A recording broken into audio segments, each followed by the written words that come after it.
Ini dia nih. Banyak pasti dari teman-teman yang kontradiksi sama judul video atau enggak thumbnail video. Karena apa? Ya betul, malu itu bisa bikin kalian miskin. Tapi disclaimer dulu, buat teman-teman di sini jangan marah dulu kalau misalnya teman-teman pemalu atau introvert, Kak. Di sini malu yang pengen gue jelasin kalau misalnya kalian itu malu di dalam suatu tempat tentunya. Contohnya apa? Nah, makanya tonton sampai habis. Hello guys, welcome in Bang Ari Jenong. Jadi kali ini aku mau sharing kalian. Di sini aku bukan ahli apapun itu, tapi di sini aku mau sharing aja berdasarkan pengalaman aku dan berdasarkan apa yang aku punya ya cuy.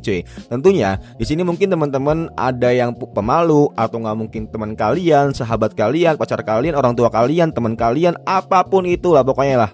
Nah, kebetulan dia itu malu. Nah, bukan berarti dia itu miskin atau ngapa. Tentunya rasa malu itu kalau misalnya benar-benar dipendam dari diri kalian dan kalian nggak mau berubah, tentunya itu akan ngebuat kalian miskin. Miskin secara mental, miskin secara harta, atau nggak miskin secara pengetahuan ya.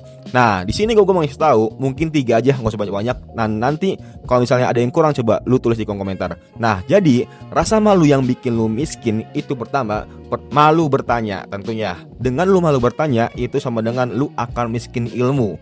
Jadi, banyak ya di zaman sekarang yang mereka mungkin dari SD, SMP, SMA terlalu terpatok dengan satu sistem yang dimana ya udah harus sesuai dengan buku gitu. Nggak bisa kayak mungkin opini mereka pribadi, atau nggak mungkin ada yang mau kritis atau nggak bertanya tapi malah dilarang sama gurunya. Itu juga ada beberapa fenomena yang terjadi di pendidikan Indonesia. Tentunya hal ini tuh bisa membuat kayak rasa malu itu tumbuh dan berkembang di dalam anak-anak itu sendiri. Dan ini akan berimpact ketika dia udah dewasa atau remaja, ketika dia mau belajar tapi dia malu nanya ke rekan bisnisnya, ke rekan temannya yang paham, ke rekan yang lebih ahli. Nah, ya udah, jadi dia tuh mau bertanya, dia mau nanya nih, cuman ragu gitu, takut salah.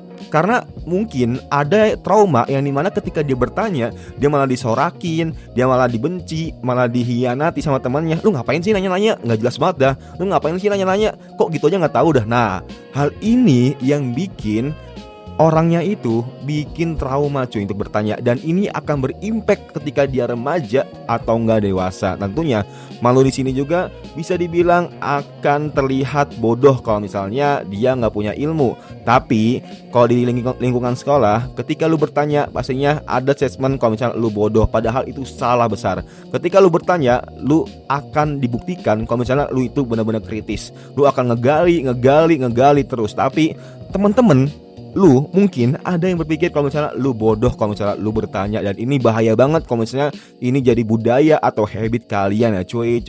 Untuk yang kedua, pastinya malu karena untuk mulai mencoba suatu hal yang baru tentunya. Contohnya apa? Ketika kalian mulai ngonten. Nah, kalian merasa malu kalau misalnya diri kalian itu atau wajah kalian itu kurang glowing, kurang insecure, apa sih namanya? Pokoknya kayak putih, kalian insecure sama wajah kalian, mungkin kalian jelek, hitam, atau apapun itu. Nah, ini yang bikin kalian bisa dibilang kalian itu akan berimpact ke mental kalian dan tentunya harta kalian. Karena dari hal kecil aja, dari segi malunya itu, teman-teman nggak bisa mengatasi, apalagi hal yang lain. Oke, mungkin di sini ada teman-teman yang dimana mau fokus ngonten, mau fokus untuk konsisten, tapi malu untuk nampilin wajah. Kan bisa non faceless. Tapi bang, gue malu bang, suara gue jelek. Wah udah, selesai.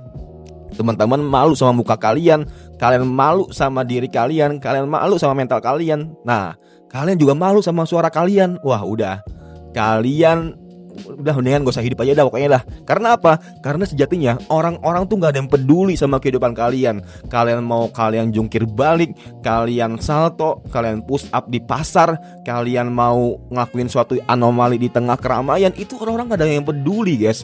Mereka tuh punya masalahnya sendiri, punya kepentingannya sendiri, punya apa yang dipikirannya sendiri. Ya mungkin ada orang-orang 1, 2, 3 yang bereaksi sama apa yang kalian lakukan, tapi ya nggak banyak gitu, cuma 0, sekian persen. Makanya yang buat teman-teman coba dibiasakan untuk ngelakuin hal yang baru, dan pastinya ini akan berimpact banget ke kekayaan kalian atau nggak mental kalian.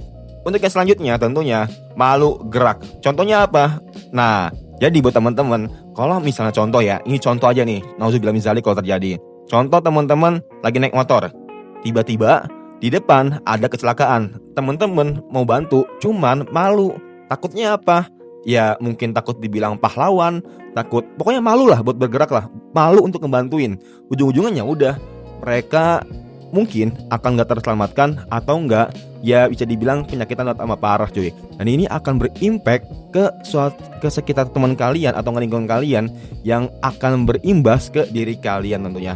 Dan kalian akan merasa bersalah kalau misalnya dia sampai meninggal dunia karena teman-teman malas bergerak untuk ngebantu dia ya cuy.